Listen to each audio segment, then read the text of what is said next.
I'm Tarek Waked. Welcome to Between Two Rounds. Today we have Sundeep Kumar, CFO and board director at Gravitics, and a good friend of mine. So excited to share this conversation today. Welcome, Sundeep. Excited to be here, man. Yeah, so how's it been? Two brown guys taking over space? Are you excited about it? So excited. Couldn't be more excited. I think space generally needs a lot of new talent from different industries and different backgrounds, and I'm excited to be partnering with you to tackle a bunch of this stuff. Likewise. We have butted heads in the past, so Part of the game. Part of the game. Tell us a little bit about yourself. Like, who are you? What have you, so other people can know as much as the same way I know you. Yeah, I grew up overseas. I grew up in Paris, France. My family moved out there when I was about 8 years old, and I always think of that as being pretty formative. A formative experience for me. I basically came back for high school. Did high school in Houston and college at University of Texas. Studied mechanical engineering. Took a Morans. Yeah. And ultimately, you know, I'd always wanted to move into tech. I wanted to spend time working on sort of frontier industries, and University of Texas was a big oil and gas school when I was there, and so the opportunities everyone was chasing after were opportunities at Chevron, opportunities at Exxon, and I remember the first time I ever got a rejection letter from, I think it was Chevron. And I was so bummed out because these were like the high salary jobs, the big opportunities that everyone was talking about coming out of the engineering school. And I got on the phone with my dad, and my dad was like, "Sundeep, did you go and get your engineering degree so that you could go work at Chevron, or did you get your engineering degree so you could go work, on the frontier, like on sort of next generation technology?" And that was sort of a key moment in my life where I was like, that is why I got my engineering degree. And so I ended up going and working at Dell as a way to go learn manufacturing and supply chain, and how do you build things, how do you manage big teams, how do you put out fires, with the goal of jumping to a startup right after. And I ended up founding my first company in 2016 with a guy that I met in Austin that was looking to create Yelp for off-campus housing, and we turned it into a transactional marketplace for end-to-end transactions for college housing. When did you graduate? 2014. Okay. UT. It's crazy how when we leave college, all the ideas we have for tech are things we only experience in college. It's so like fundamental. Like you build around what you know. Yeah. And so, my co-founder for that company had dropped out of school, realizing it was crazy that people were making decisions about trying to, sign an apartment based on signs on the side of a street, and said, "I need to solve this." At that point in my life, University of Texas was a big college housing market. So I was living in Austin. I was like, oh my God, there's a huge opportunity here. And so it made sense for me to partner with him and try to build that business. I think one of the things that make a good founder or a good operator is saying, I don't know how I can solve this problem, and I don't know if there's a better way to do this, but this way that it's being done is not the right way. And then just setting forth a course to solve it.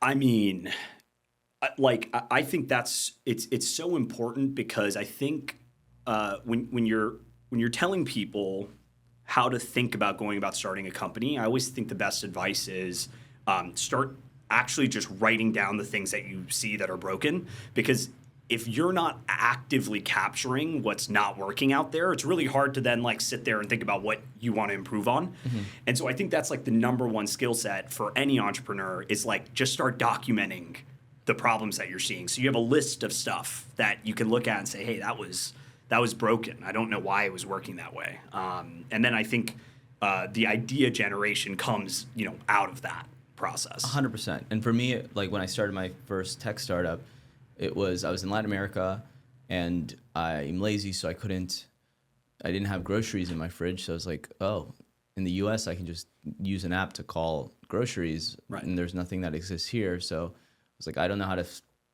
program or fundraise or do anything. I was like, I just want to solve that problem. Totally. And having the guts to be capable of failing even in that process. Most people need to have everything planned out before they make a decision. Totally. And I think a good founder is able to jump out of the plane and build the parachute on the way down. Totally. I think, and maybe this is not even a founder characteristic, but a great innovator also is really thoughtful about what part they play in that innovation. Because I think the best innovators and sort of game-changing entrepreneurs I've ever met have this really deep understanding of what they're really good at and what they're not good at.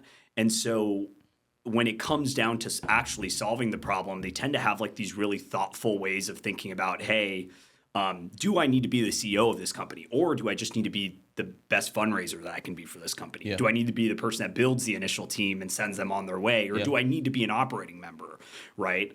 But then you also have folks like Zuckerberg, who wasn't the best CEO long term for the company, but he built himself he built the skill set that he needed to grow Facebook and to become that. You've seen him evolve over the last decades, and he wasn't that same person. Yeah, and you know, I think the argument today is that he is the best CEO that Meta could possibly have, and you know, I think there were a lot of different points where maybe that was a question. I don't think people are questioning it as much, but I think he's like a prime example. Boxing now and stuff. I mean, he's just a prime example of like, if you want to remain the CEO of a company on, you know, a 10+ year, even a 5+ year time horizon, like evolution is part of the game. 100%. You need to evolve. People need to see that evolution. It can't be the place you started and the place you ended. People need to see real delta. Well, for startups, but also personally too. You know? It's for recruiting. It's for building the company. It's for managing your own like mental health and kind of who you are. There's so many reasons as to why you need to evolve. But like the person that starts the business with 10 people in the room and the person that's running it with thousands of people in the room, like, you know, out of necessity needs to evolve and grow. And I think humility is probably the biggest thing that over the last few years, I've picked up on, whether it's my personal life or whether it's business. When you achieve something, you tend to lose humility because like, oh, I did it, or it was me, or, you know, I was right, or what have you. But you realize that there were so many things that played in the part of why that happened, whatever it is. And being humble enough to continue learning even after you've achieved great success, even after you've achieved great success, allows you to look inward and figure out what are those things that I need to improve upon. So, you know, with that being said, how did you get into the space industry? Yeah, so I, in 2020, in the middle of COVID, one of our good friends, Nick Shekardemian, sent me Axiom Space's deck. And I remember at that point, I was just looking at doing my first handful of angel investments. And this was really one of the first deep tech investments I had ever looked at. And I remember reading through the deck and thinking to myself that it was sort of the first time I'd ever seen a pitch deck that I actually felt was sci-fi. As I was reading through it, you know, just reading about we are going to be the biggest real estate operator in space, and you know, thinking about space stations as real estate, like all of these new sort of notions just felt so mind blowing to me. And I remember thinking at that point, I have no idea where to even start with innovation in this sector, but man, if I can pull some capital together and put it into this company, I'll gain more perspective around this industry than most people would. And that might be my route to at least figuring out what I could do in this space. And so it really started there. Over the next 2 years, as I was running a sort of future of work HR tech company, I just completely realized that my interest had just moved so far towards deep tech that some of this traditional B2B SaaS, you know, the HR products that I was building, just they weren't meeting sort of the like innovation criteria or threshold that I needed. I wasn't excited, and I didn't feel the impact that I needed to want to come to work every day and feel like, hey, I want to build something, and I want to build this team and motivate this team to go and tackle it. Space was such a mind-blowing concept. And then as I learned and got deeper and deeper into why these things are important to invest in, you know, my faith only grew in the sector. And so, you know, when I wound down my last company and realized, hey, you know, founder market fit isn't here in this space, but I do think I have some fit here in this deep tech space. That's when I started speaking to Nick. That's when you and I connected. And really, I just wanted to come to the space sector and bring what I knew I was good at, which was, you know, fundraising, you know, building teams and creating, you know, really thoughtful strategies for go-to-market. You're also really good at telling a story and simplifying a complex idea into a very thoughtful, quick idea to I understand. appreciate that. Yeah. And so for me, very similar when in 2019 got involved in VC, started seeing the space companies that were being built and needed fundraising and were raising their seed rounds and Series A's. And I saw the opportunity as I dug in deeper of like launch costs coming down because there's innovation. Somebody built a widget, i.e. SpaceX, that makes the access and the cost to get to space cheaper. Yeah. And the biggest reason why the industry operated through the government and the way it did was that it was very expensive and access to launch was few and far between. Right. So all the startups or all the companies building whatever satellite had to be sure that satellite, because you have one shot every year or every 2 years to deliver it. Totally. Now you have a Falcon 9 every month, every week. Right. And soon we'll have Starship. So we kind of saw that and just dove headfirst. The future of space I saw was fast shipping, innovative products, lower costs for those products because you're shipping more of them. Yeah. And we invested in Gravitics. And so when Nick introduced me to you, I was like, dude, you got to go work with Gravitics. Like they need you there. Yeah. And it's really cool to see how far we've come in that like thesis of building more innovative products. So maybe tell us a little bit about Gravitics. What does Gravitics do? How is it important to that trajectory of yours with Axiom, having invested in Axiom, and why did you take the opportunity in 2021? Yeah. Quickly to touch on the shipping velocity thing, which I think is really important. I think there's just like interesting take in aerospace today that I fundamentally like don't really believe in, which is that because aerospace is so complex, right, and so technical, that you build the business so fundamentally differently compared to what you would do in traditional tech. Right? Like how?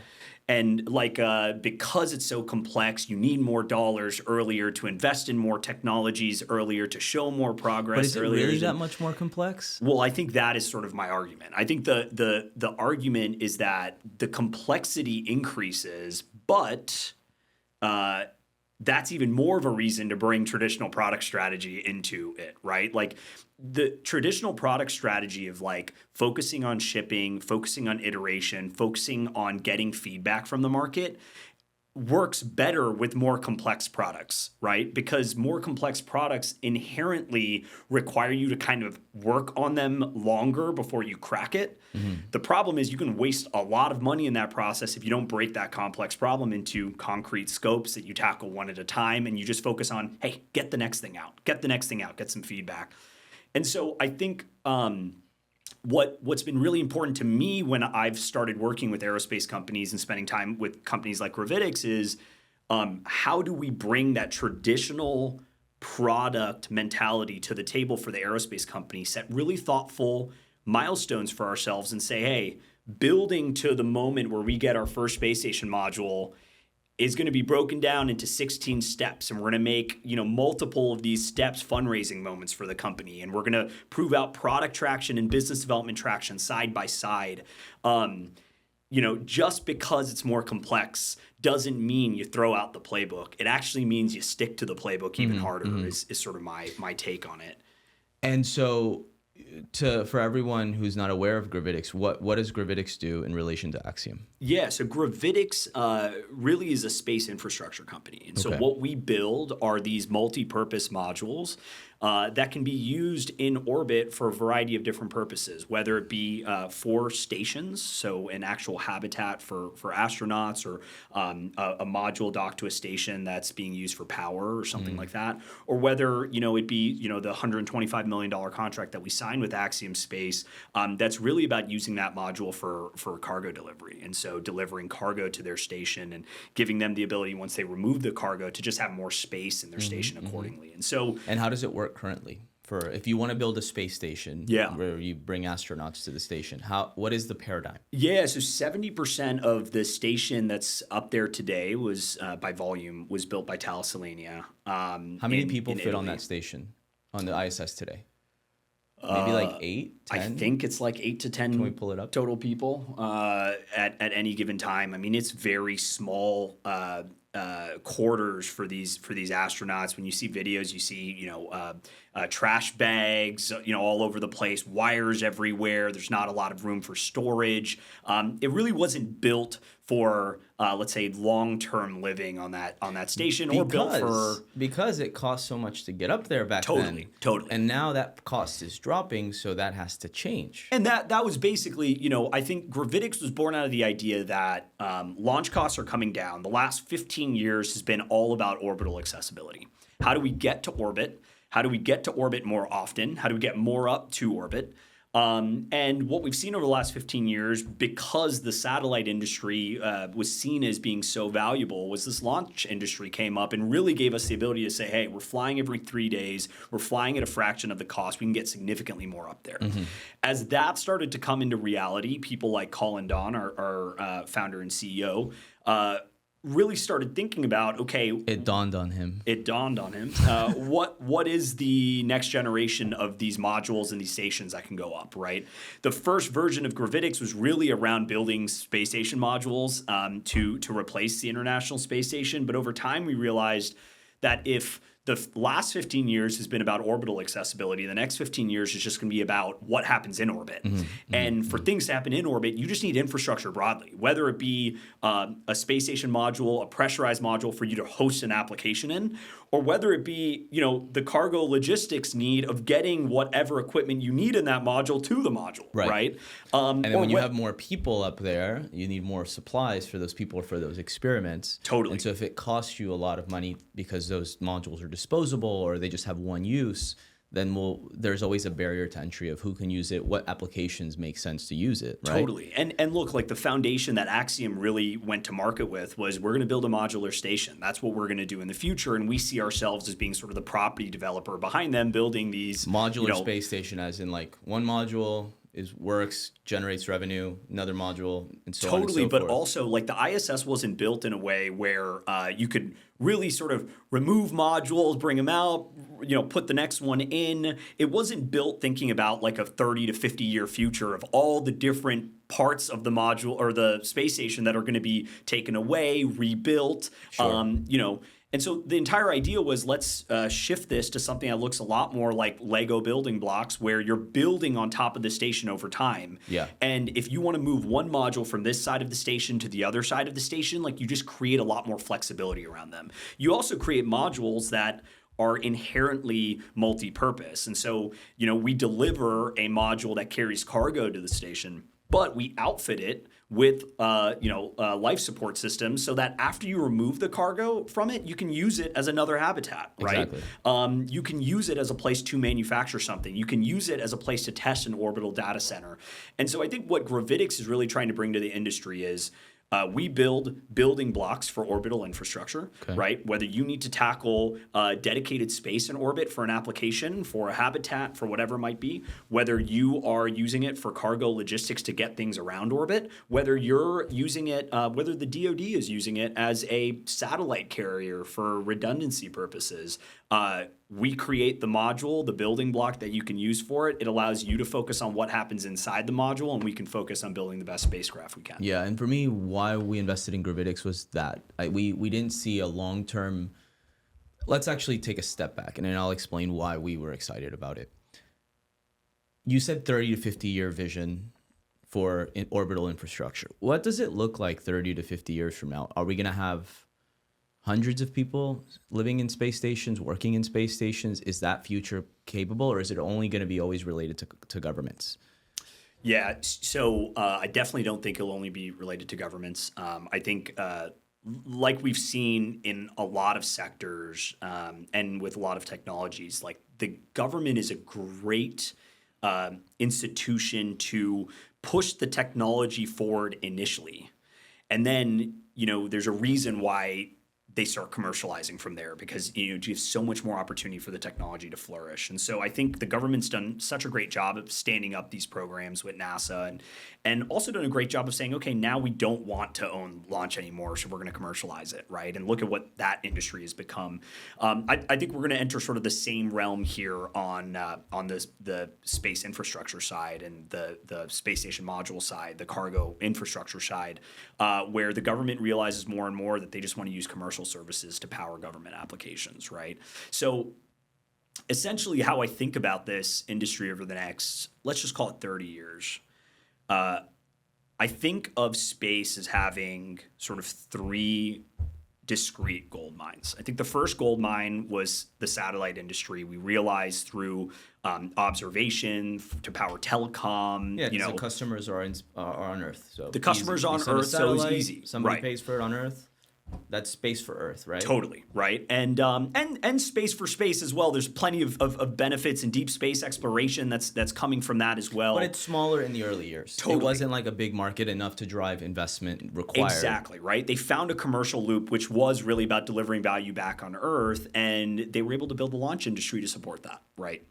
Yeah, without Starlink, SpaceX doesn't succeed. Right. So now you have basically one gold mine that's understood and VCs are plowing money into it, and there's a lot of opportunity there. Okay. I think the next chapter is about gold mines 2 and 3. I think gold mine 2 is about resource extraction. I think this is really Jeff Bezos's like philosophy around why spend time in space. In one of his more recent podcasts, he spoke about how for him it's about just the reality that we have finite resources on Earth. And so our job is to not only synthesize resources to the extent that we can, but also to like go out into space and find resources that we can use back on Earth, that we can use for in-space applications, et cetera, right? And so I think we have a massive gold mine opportunity just around resource extraction out there, whether it be... What's the timeline on that in your opinion?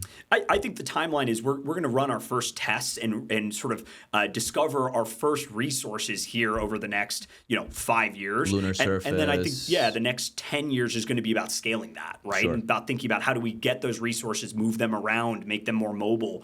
And you have that already. There's like so many companies working on OTVs that move things around in orbit cheaper. Totally. And so ultimately the resource extraction part of it, even bringing it back down to Earth, because there's companies like Jason Dunn, who was on the podcast prior. There are companies that are figuring out ways to take things in space and bring them back to Earth. Totally. Usually we always send things from Earth and just like, okay, they're satellites, great. But now we have usable materials that we can bring back down to Earth. Totally. Whether it's through space stations or companies like Space Forge or Varda that are manufacturing in space and bringing them back down to Earth for use on Earth. Yeah. And resource extraction only makes sense except for the edge applications like these manufacturing companies where the cost parity is there. Yeah, if it's the same price to mine something in space than it is to mine something on Earth, we'll take it from space because Earth is our nature preserve. Yep, totally. So 100% agree there. But so I think that's like sort of the second gold mine, right? And the way I see Gravitics specifically fitting into that whole thing is people are going to be mining asteroids, people are going to be mining the moon, and there's we call it solar mining as well, right? Going out and trying to extract a significant amount of solar power and redirect it and beam it. So resource extraction is going to be a big part of it. I think Gravitics' part in that whole thing is we will be the depots, right? Mm-hmm. And so you can use these modules in so many different ways as you're collecting resources stored in a depot, right? And I think sort of that's a part that we can play in that. I think the third gold mine that's really interesting is around microgravity innovation, around what can we actually do once gravity gets removed from the equation? I think this, to me, was a really fundamental reason that I joined Gravitics, was a realization that for all of history, 9.8 meters per second squared was sort of this constant that was in every innovation equation. And we've now suddenly sort of found this opportunity to innovate without it. Mm-hmm. And I just believe there's a tremendous amount that's going to come over the next 5 to 10 years as we start to really start to work on I think it'll even be sooner.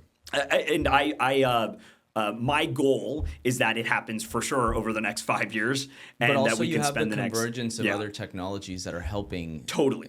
AI and advanced materials and advanced manufacturing practices that are also influenced by additional AI. Totally. And so we've spoken a lot about what those different use cases are, but just to talk about a couple of them, right?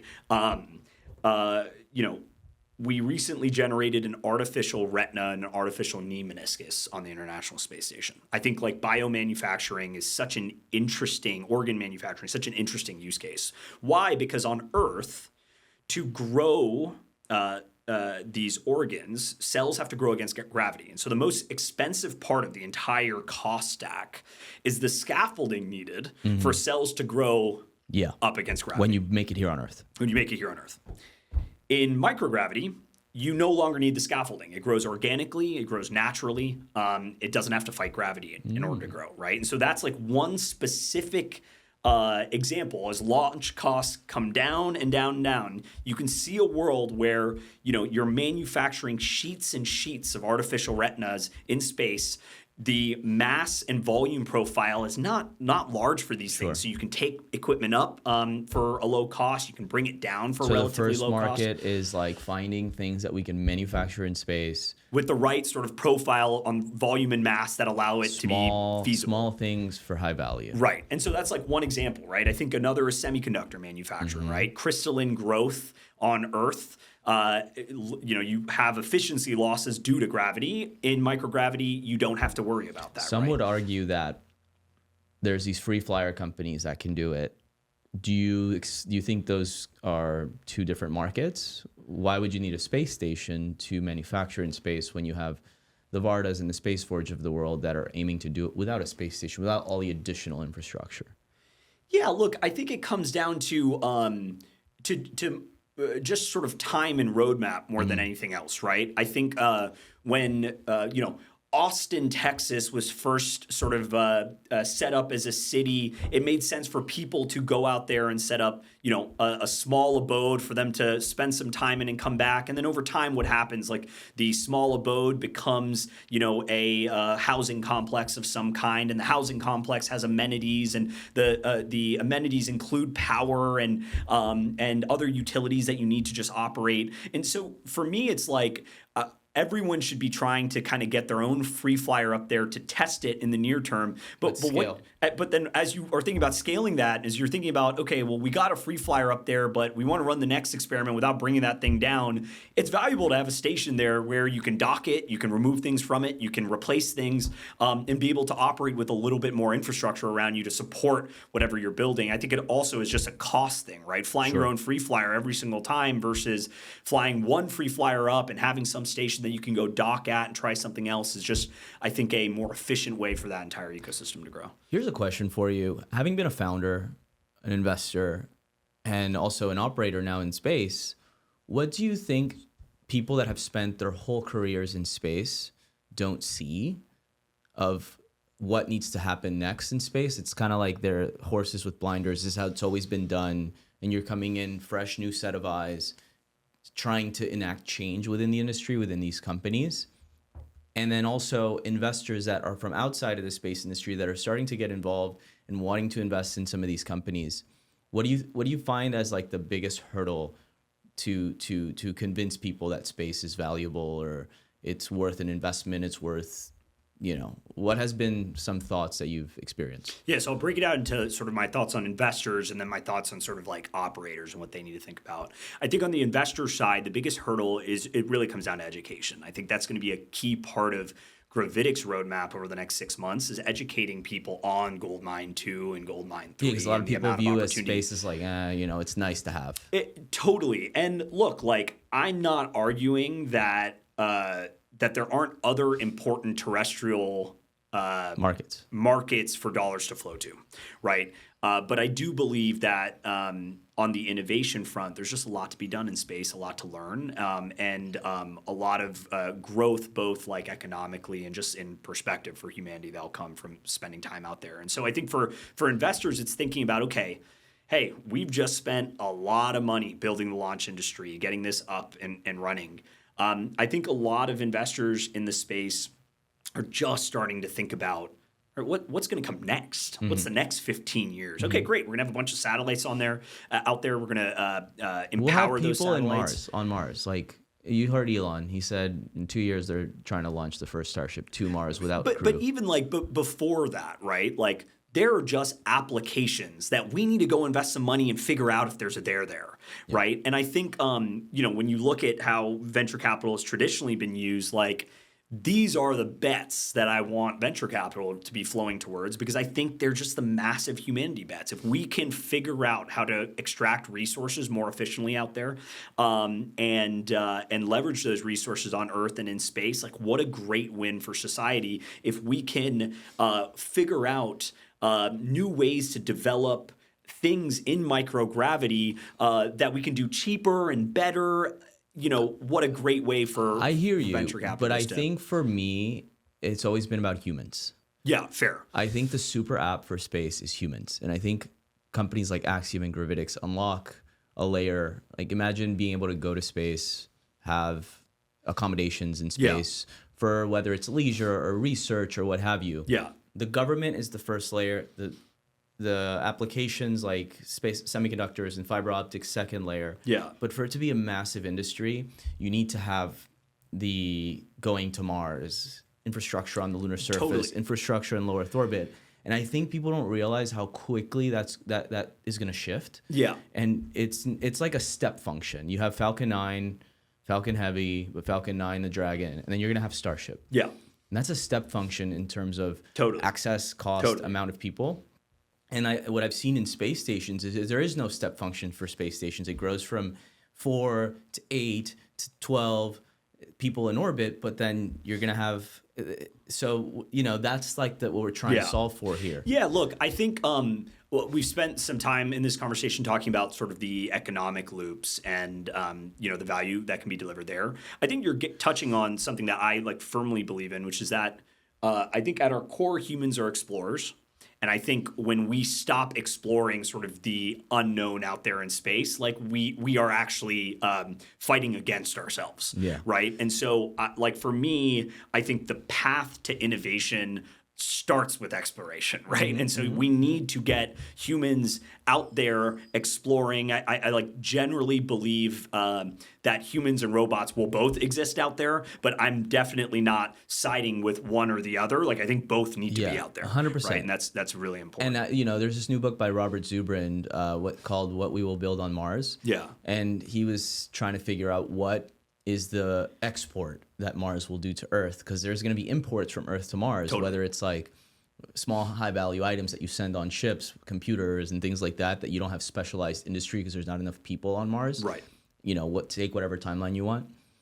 And then the export's going to be innovation, because any frontier, whether it's America, whether it's the New World, created a lot of ideas because the people that move there are the ones that are driving for change. There's certain people that are comfortable and like to do the same thing, comfort, and there's people that take risks. Well, and I those think risk it's takers will be drawn to that. Yeah, it's also just a first principle thing, which is hands-on is the best, and humans being there, experiencing things themselves. Quicker iteration cycles, just more fidelity in the beliefs. I just think I find it really hard to believe that the future of space is going to be purely robotic and us being scared of sort of this unknown that's out there and this inhospitable environment. I actually think humans are built to fight against that, to go figure it out in order to gain firsthand experience. 100%. So I'm a big believer in I that. can't wait to see Gravitics and Axiom and all these space station companies be able to host hundreds of people in space.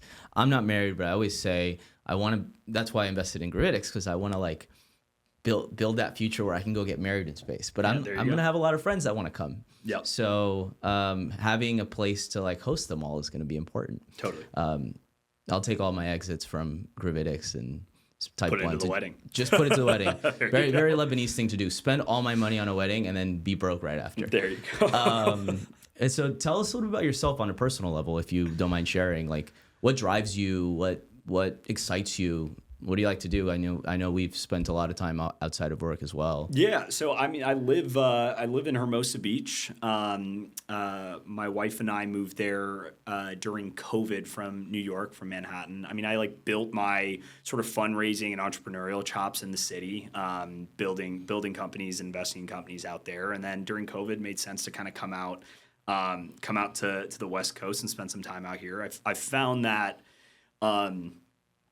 it's been really interesting to take sort of like 4 or 5 years of learning from New York and spend time in a place like LA where I find a little bit more balance in my life. And So much. And the balance, what I found is like, I love the hustle mentality, and I find, I'm a big believer in it. At the same time, I believe like it's important to hustle hard and then find time for like reflection to like actually think. And I feel like LA has been a great place for me to spend time with my family, spend time with my friends, work really hard, but then like be able to, walk along the beach and just like think for a second, right? Yeah. And, get some sun and sort of refresh through that. What drives me is it's a good question. I've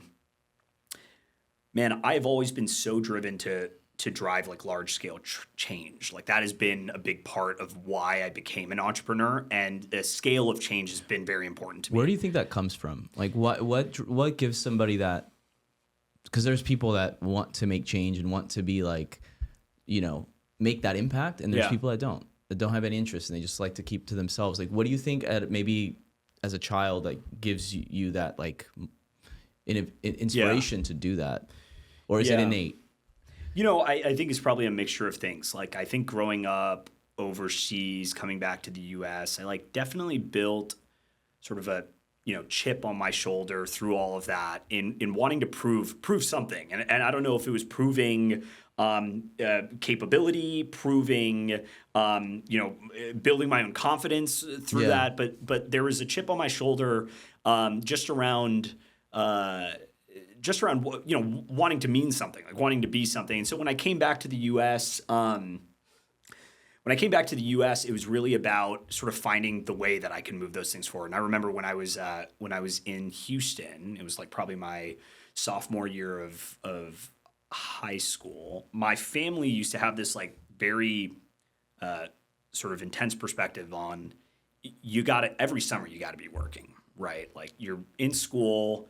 We want you to focus on school, and every summer you need to be working. And you need to be very thoughtful about what job you got that summer. Yeah. Because that job's going to set you up for the next summer, right? Right. And so tied with this sort of dynamic of who I am, of just like wanting to actually drive large scale change, I had these parents that were like, tactically, we're gonna put you to work. You need to go and figure out what it looks like to go do that. So like, small IT help desk internships, after my freshman year, after my sophomore year, I wasn't able to find an internship that I was really excited about. And I went to my parents and I was like, what else are you guys thinking about? Like what else? And they were like, it's not our job. Like you need to figure something out. If you can't go find a job, then you find a way to make money yourself with your own small business sort of opportunity. Oh, did you ever do any like little? So it was really funny. I like at that point in time somehow had walked into a real estate sort of like brokerage in Houston. Is sophomore year?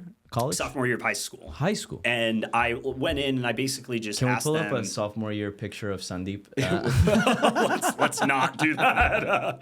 But I can imagine you as like what, 15? Like talking about the chip on the shoulder. Like until I was a senior in high school, I was 5'3". Same. So like it was like if you would have gone to space, your cells wouldn't have needed the scaffolding. There you go. There you go. And so anyway, like I went into this real estate office and I was like, hey, you guys like really have the worst websites I've ever seen.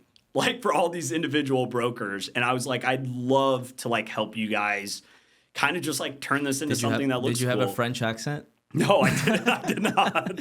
I would love to turn this into a... That's Arab. And so I went into this office and like these people were like completely stunned that anyone was even willing to help them. Like it was so obvious that their websites was such a problem for themselves. Like they were just like, I wish people could get better information more easily.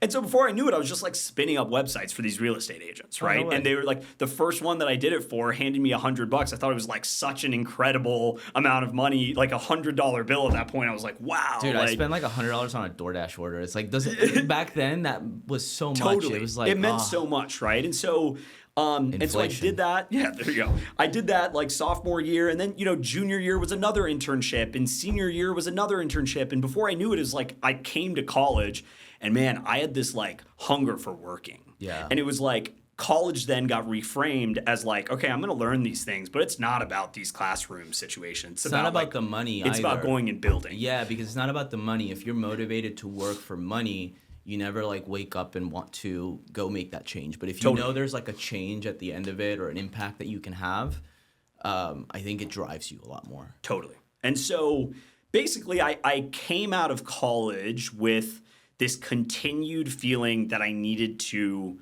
build something important, and with this like rigor around work ethic that my parents had instilled in me, that sort of set me up to be really a good profile to be a co-founder, right? Like where I want to build this big story and I have this ability to tell that story and to simplify the problem down in a way that resonates with people. But then at the same time, like, you know, no one's gonna like look at me and think that you know, this guy's going to be spending a lot of time on the couch, so to speak, right? Yeah. Like I'm just out there, right? And I remember like at LoftSmart getting reviews for that platform. What we did is we would go out to campus and we'd buy pizzas and we'd literally hand out slices of pizzas to students walking out of the engineering school and the business school. And so for, you know, whatever, 80 cents a slice, we were able to get a review on our platform. Sick. And we built to thousands of reviews just giving pizzas out. But like that was the mode. The mode was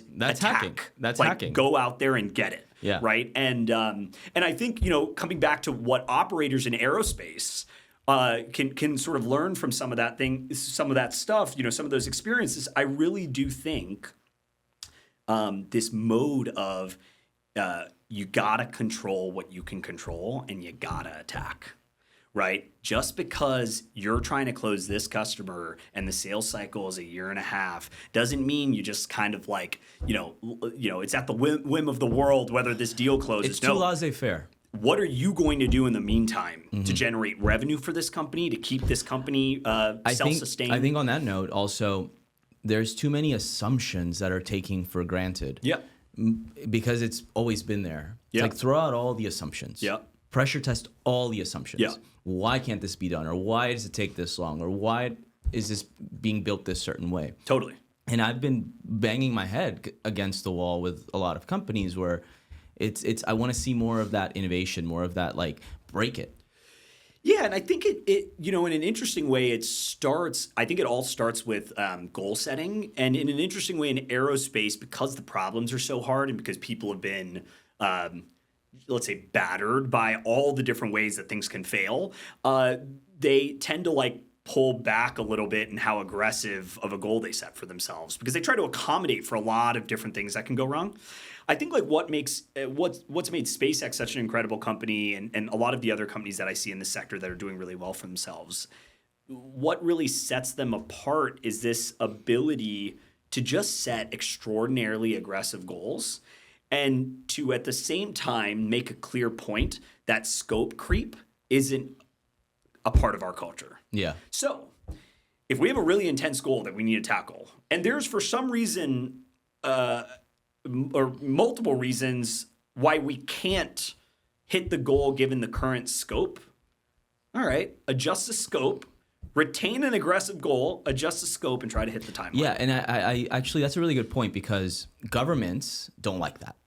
Yeah. And investors don't like a different approach. There's two different approaches, and you're trying to take care of two different people.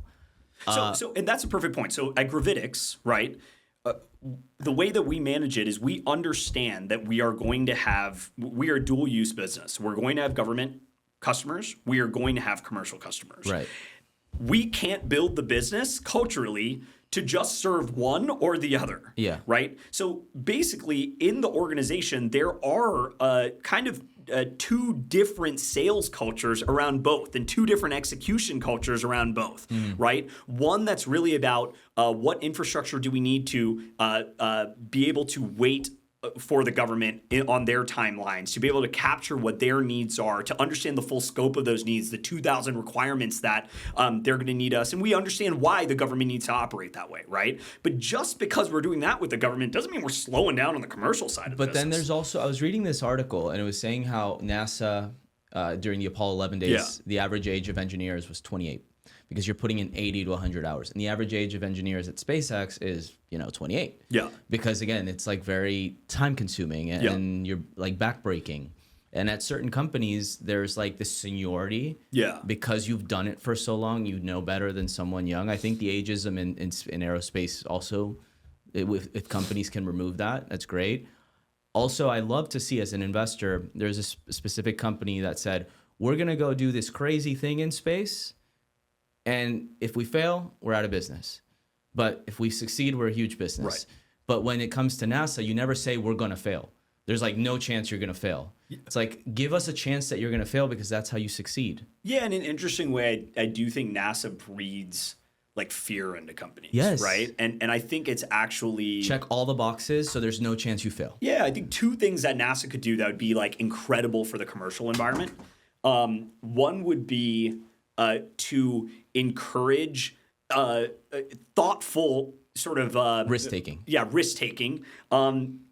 And pursuit of some level of failure and understanding that failure drives learnings, right? And so, like, I think, SpaceX failed quite a bit on their way to where they are today. And you know what they did culturally to allow that speed to increase? Right. They gave engineers a silver bullet. Right. On a board. Right. Like where a NASA launch would have gotten called down, Yep. An engineer could have been like, we're taking that risk. And it could have been a single point of decision. Totally. And I think that's one thing that NASA can do is find sort of the balance there. And I don't think that's being struck right now. I think the other thing is, you go and read about the timelines for the deorbiting of the ISS, right? Mm-hmm. And I think the most dangerous thing you can do, like as a leader in a space, is to set a deadline for 2030 and then to message sort of every year leading up to that. It might be 2031. It might be 2032. Like it might be 2030. What you do is you just like drain the industry of any sort of like aggressiveness or competition trying to hit a date, right? And so like if I were, NASA and I have this very aggressive goal of we need to commercialize this, I'd be pulling the dates in, right? Because I'd be trying to drive aggressiveness. I'd be trying to get these companies to compete to hit 2029, compete to hit 2030, That's right? kind of what's happening though. I mean, that's how it started. But then what's the news from NASA every year, right? It's we might be willing to delay this out a little longer. We might be willing for this to stretch out to 20. No, if you draw the line at this needs to be done at 2030, I mean, I feel so confident that the sector will collaborate to hit that deadline. But as long as that deadline is unclear, the sector will wait. Well, I think it's not going to be up to NASA. I think when you see when Starship gets online and starts doing cargo to low Earth orbit, that's going to open up the market for other commercially feasible stations, I think. And I think we'll see more of them. The fact that NASA has to be an anchor tenant on a station should not be an impeding factor to having space stations proliferate and infrastructure proliferate. So I guess as we wrap up, this has been super helpful and insightful. You and I have these chats all the time. Totally. Because we're banging our head against the wall against the same problems. But what are your 3 favorite books? And 3 favorite movies? 3 favorite books and 3 favorite movies. All right, I'll go 2 fiction and 1 nonfiction because I've been heavy on the fiction side recently. I think one of my favorite books I've ever read is Dracula. Dracula. The original Dracula. Really? Like the vampire? The vampire. The reason I love that book so much is it's one of the first times, like it is the first time they've ever described sort of this character, the way that we now know this character today. And as the whole book is basically through the lens of someone visiting Count Dracula and realizing for the first time that something is off. Do you know that it's based off a real person? Yeah. Like a real ruler that like put, okay. Yeah, and so what's really interesting about the book is you're discovering Dracula for the first time through the eyes of this person that has like no idea what is going on. Holy hell. And so I love that book. I finished The Shining recently, which... Like the movie Shining? The original, the book. And I love that book as well. I've been really into sort of the horror thriller genre recently. Hate horror. I get nightmares when I watch horror I just think films. the like atmosphere building is so well done. Like you're just sitting there and you're like Dracula does a phenomenal job Shining as well. And then let's see, on the nonfiction side, I let's see. I read Killers of the Flower Moon before Scorsese made the movie. So you're into books that are made into movies. You like to read them after you watch the movie or before you watch the movie? That is actually a good call out. I'm a big fan of books to movies, and I actually try to follow what movies are coming out and try to like get the books before. The reason is because I'm a big movie guy as well, and I like to see the difference and then choose sort of which one I like more. Dracula wins. The Shining, the book wins for me over the movie, which is controversial. And Killers of the Flower Moon book win over movie for me. And then the three movies that I like the most, my favorite movie of all time is Seven, which is Brad Pitt. And Morgan I've Freeman. seen that one. I've seen that one. Big fan of that movie. Let's see, two others that I really enjoyed these days. I rewatched